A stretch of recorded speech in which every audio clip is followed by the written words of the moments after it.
Hurrengo astean, urtarrilaren 15ean, Hilbeltza astea hasiko da, novela beltzaren astea Baztanen, eta hemen ditugu Elurre Iriarte eta Ernesto Prat, xehetasun guztiak emateko prest. Arratsaldeon. Arratsaldeon. Zer modu zaudete? Ongi.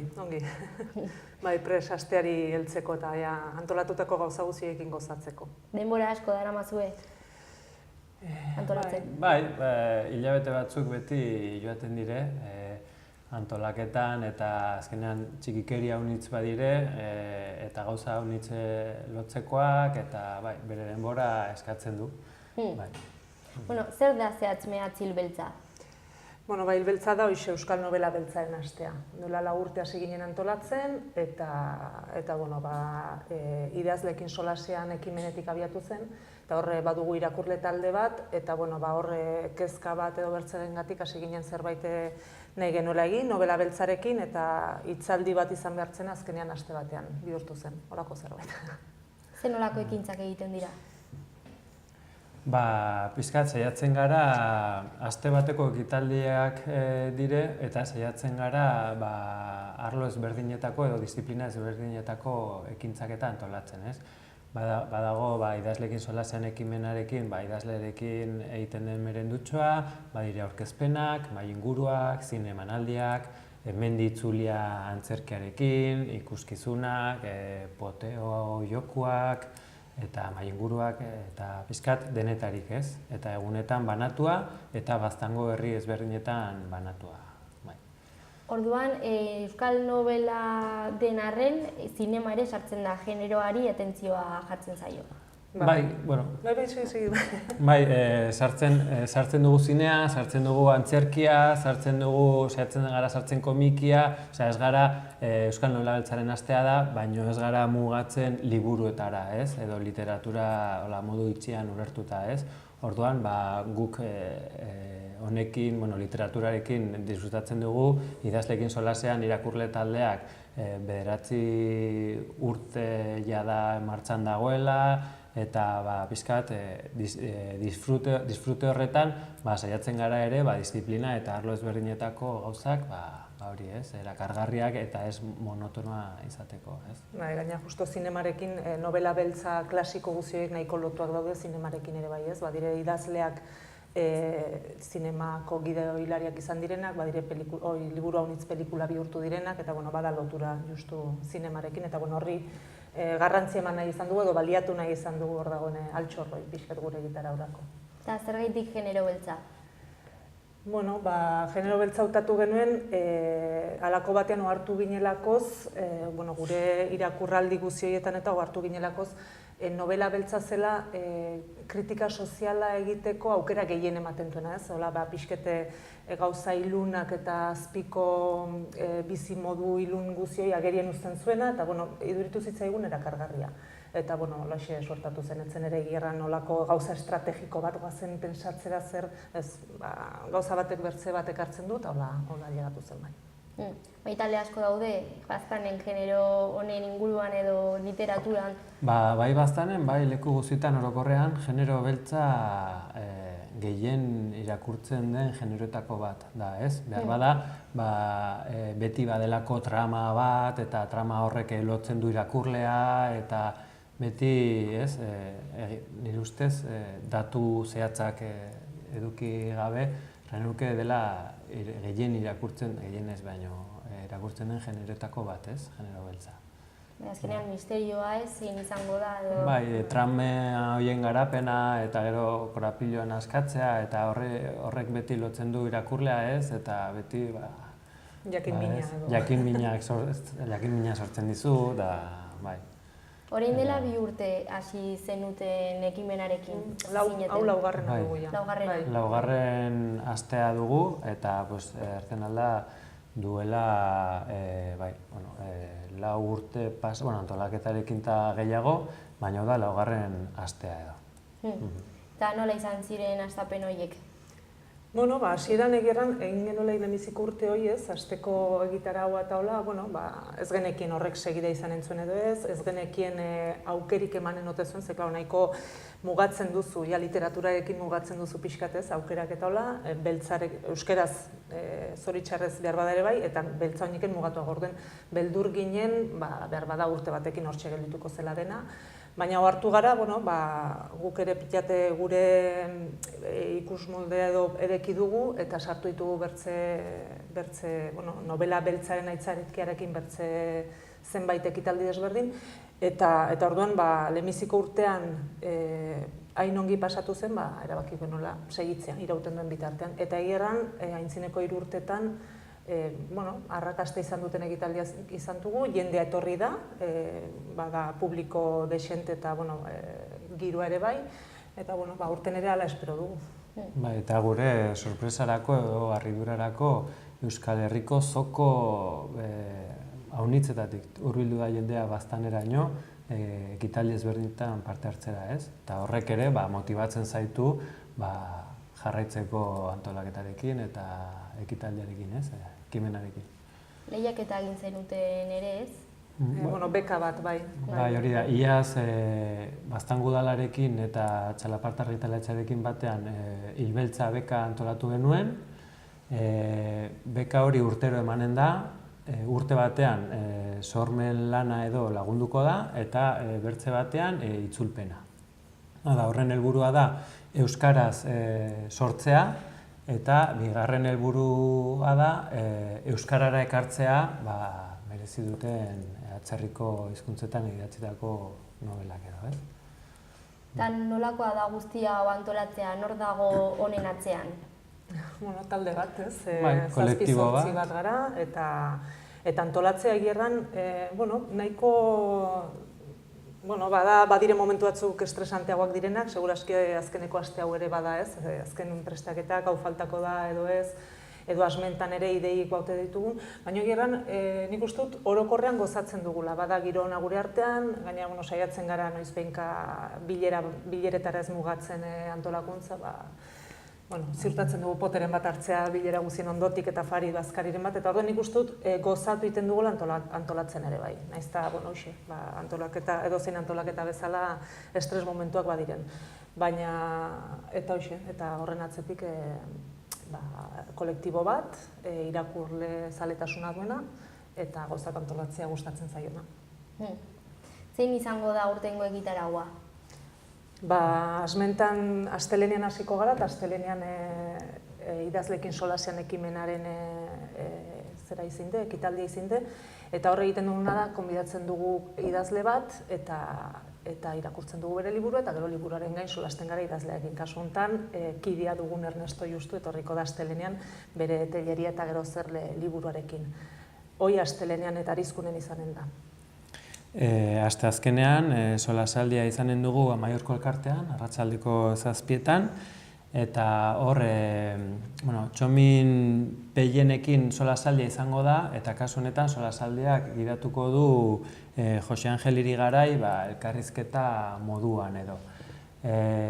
Iaz 50 urte bete ziren Gaua zibiltzen dana novelaren argitalpena egin zela, eta aitzaki horrekin edo aitzaki hori baliatu dugu aurreko edizioetan euskal klasikoen lanketa egiteko, harremanetan hasi ginen Peienekin, eta ikusi genuen hor bazela mamia, are gehiago ipuin beltz batzuk argitaratu gabeak zituela, eta orduan hortik ere sortu zen elkarlan bat Pamiela argitaletxarekin eta Maiatz argitaletxarekin, eta orain espreski Hilbeltzarako Pamielak, Maiatzek eta Hilbeltzak argitaratu dugu Peienen liburu bat, Gaua zibiltzen dena puska duena, eta 5 ipuin beltz duena.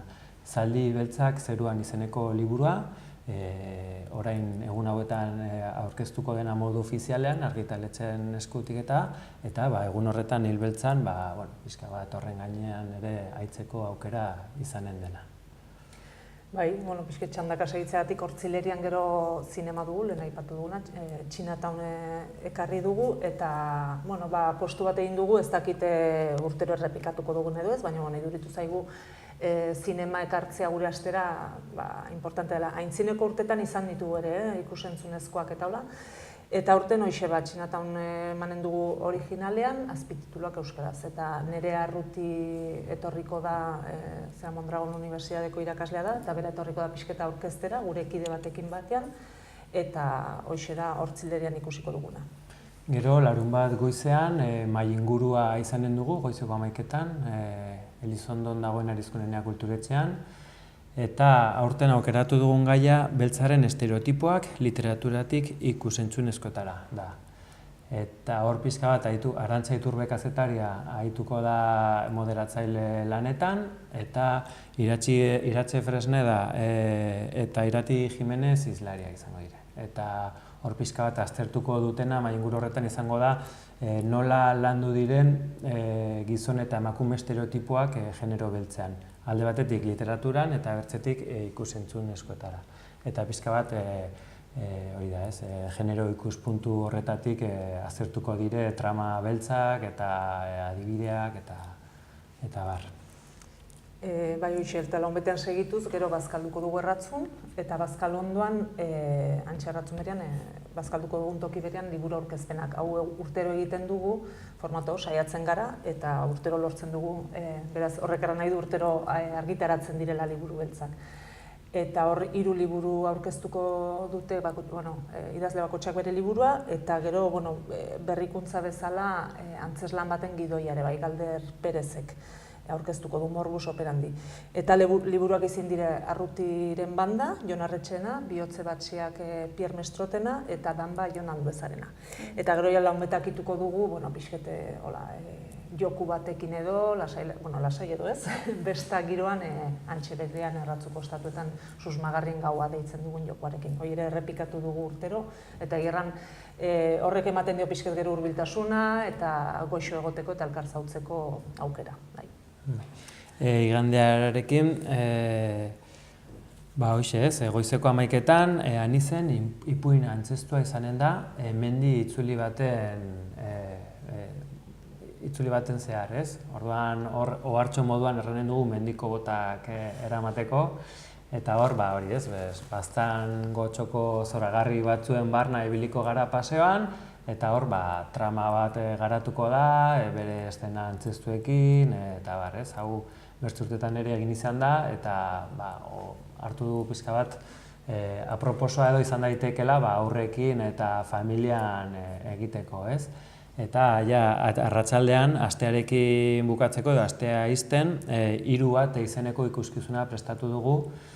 Hau, oinarritu dugu 13 ate liburuan, hau da, 85. urtean Mitxel Sarasketak eta Joseba Sarrionendiak itzulitako pasarte edo liburu baten gainean.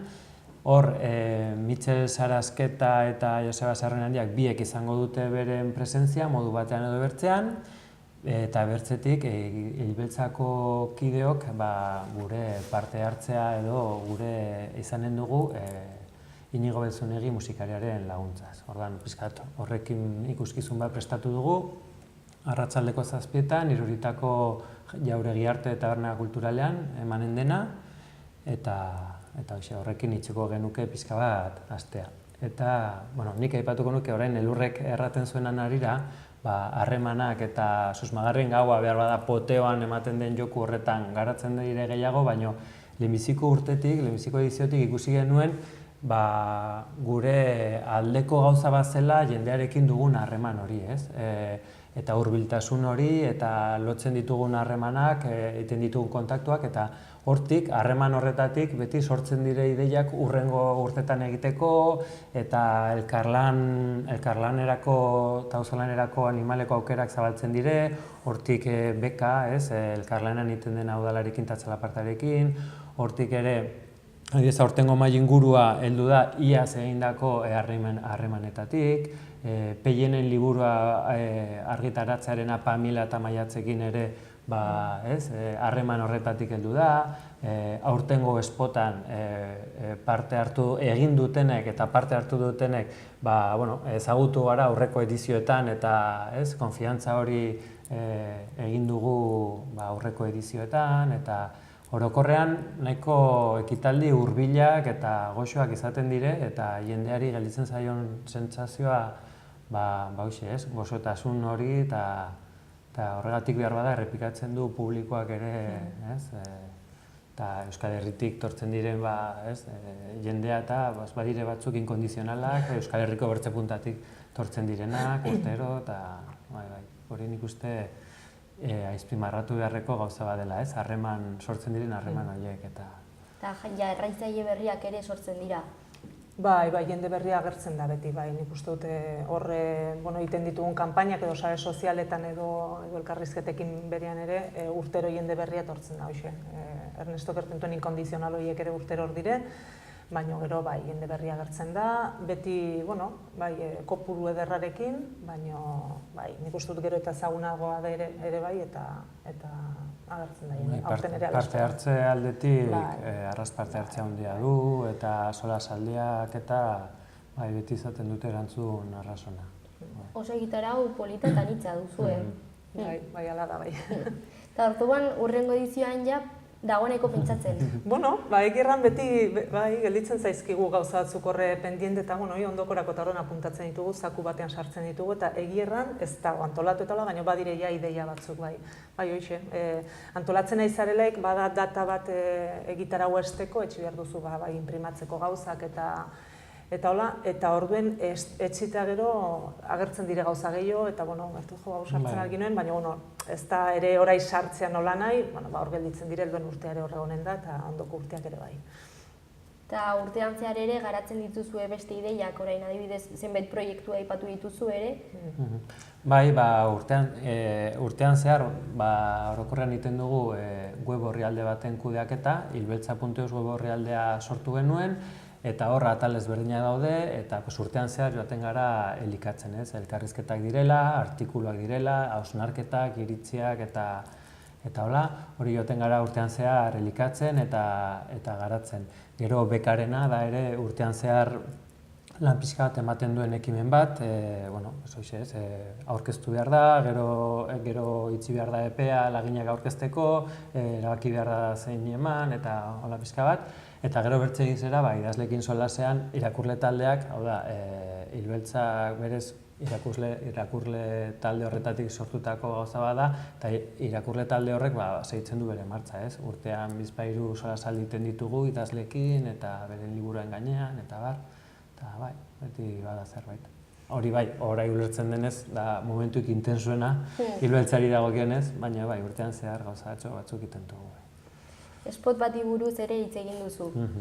Da, aste honetako spota. Hoi da, aste honetako espreski egindako spota da, eta hoi, aintzineko urtetan ezagututako Beñat Iturriotz eta Jaione etorri izan dire, eta orden hoien bidez, halako batean proposatu genien, beraiek ere ikusten zuten, eta orden Bira Produkzioak izeneko kooperatiba sortu dute, eta hoxe Beñat Iturriotz, Eñau Tolosa, eta Oskar Bisein dire hor pixkete produkzio lana indutena.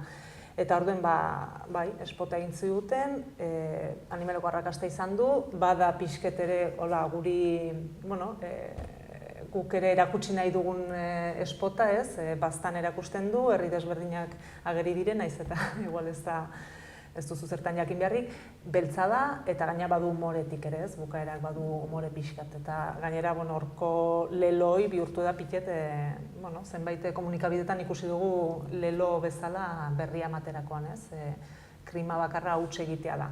Eta gustatu zaigu haunitz, eta egirran arrakasta izan du, eta konten gara, eta egirran eskertzeko da lan hau egin izan aguretako. Azkenean sormena ere bultzatzen duzu. Dudik ez, bai. Eta importantea da, holako, hoxe, zera desberdinak ukitzeaz, ez da dena, bai. Aipatutakoa, disiplina ezberdinak. Genero beraren inguruan. Aitzakiarekin, zer nahi. Orduan jende asko gerturatzea espero duzue. Hoxe, haunitz ez dakizen baden, baina pentsatzen dute duina izateko moduko solasaldiak eta egonaldiak izanen direla, bai. Guk ilusioz eta gogoz prestatzen ditugu ekitaldiak eta beti ikustea jendearen erantzuna beti pozten zaitu edo, ez? Eta normalki orain arte hola izan da eta urten ditugun neurtzeko ditugun moduengatik ere ala espero dugu, zen jendea berehala hasten da izu eta baztanen loiteko toki bat eta ez dakiz eta ni ez dakiz egunean joanen naiz, non gelditzen al naizen eta hor pixka bat handik eta hemendik jasotzen ditugun mezuetatik hor ikusten aldugu aurten ere parte hartze polita izanen dela, ez? Bai, Bazkari adibidez izaten alda neurtzeko gailu bat eta Bazkarirako ja 50 goiti gaude. Horrek nahi du azkeneko aste honetan ere bertze batzuk eta topea dugu 420, gehiago ez garelako sartzen eta pentsatzu ganden urtean bezala 320, 330 bat edo elkartuko garela. Aprobetxatuko dut erteko ixe, oiniken ere garaiz dagoela jendea eta nahi baldin badu korreo bat igortzearekin hilbeltzabaztanen@gmail helbidera nahikoa duela eskatzeko. Hori Bazkariari dagokionez, beste ekintzaetara, bakarrik gerturatzearekin? Bai, agertzearekin eta puntuala baldin bada, bai, nahikoa. Nun aurkitu dezakegu informazio gehiago edo ezakit zerbait zehatza kontsultatzeko? Bai, programa eta egunerokoa eta berritzen dugu orai badugu blog bat, hilbeltza.blogspot.com eta hor aste honetan, azkeneko hilabete honetan bakarrik sartzen ditugu gauzak urte osoan hor pausan gelditzen da. Eta hor dago egitaragua, hor daude behar diren informazioak, landetxen helbideak ere hor daude, egeran ez ditugu eguneratu, baina hor daude, nik uste dut horrekin nahikoa dela bai. Eta hurbiltzearekin egirran bastan ez da zaila gurekin kontaktatzea erat hurbildu ezkero, bai. Beroko goratzeko astelenean hasiko da, nuin eta noiz? Arizkunek baduan kulturretxe gisako zerbait, medikoaren etxea du izena, eta han dugu gure liburutegi beltza, lehenbiziko urtean argitaletxek utzi zizkiguten erakus lehio bezala Euskal Nobela beltzak ikusteko badela kantia ederra, eta gero eman zizkiguten eta aprobetxatu genuen eta liburutegi beltz bat edo antolatu genuen horrekin. Hor dago, norbaitek nahi badu liburu bat hartu eta liburutegi baten funtzionamentua du, eta horren hoi aprobetxatzen dugu, liburutegi beltza bera aprobetxatzen dugu idazlekin solasean ekimen egiteko, Arizkunen. Eta urtean zehar funtzionatzen du? Bai, ez dago eskaera hundirik, ez da edekia, ez dago inorran, ez dago langile bat, baina bada telefono bat, eta erat edo zeinek behitzen aldu, eta momentu batean hartu liburu bat. Bai, eta bada, mugimendu pixka bat bada, bai, zerbait. Ere, epatu duzuen bezala, badago Euskaldunek ere badaukate, ez dakit, nahi edo gustuko genero hau, ez? Bai, nik uste hor badirela Euskal idazleetan Ladron Arana dela, o Itxaro Borda dela, Jon Alonso dela, Jon Arretxe, badirela Euskal idazle batzuk gehien bat genero hortan edo genero horri lotutako liburuak egiten dituztenak eta nik uste funtzionatzen duten liburuak direla, ez? Eta orokorrean Euskaldunok ere maite dugun generoa dela, ez? Beltza, ez? Erda literaturetan bezala edo... Hor daukagu aukera paregabea, astelenean, baztanen, eta mil esker etortzeagatik. Zuei konbidatzeagatik. Aukera emateagatik. Hurrengor arte. Hoi da, mil esker. Banekien hilbeltzan izaten zela, heldu zela, beriunten zaola.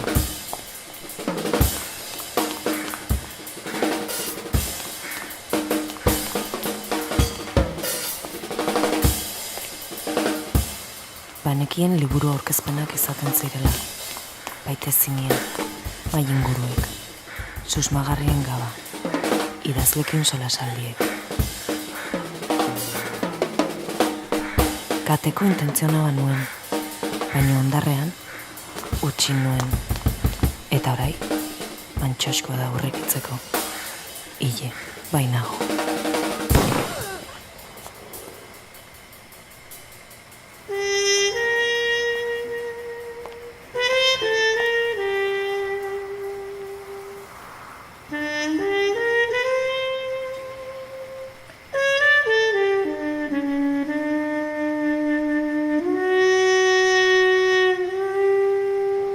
Krima bakarra, huts egitea da.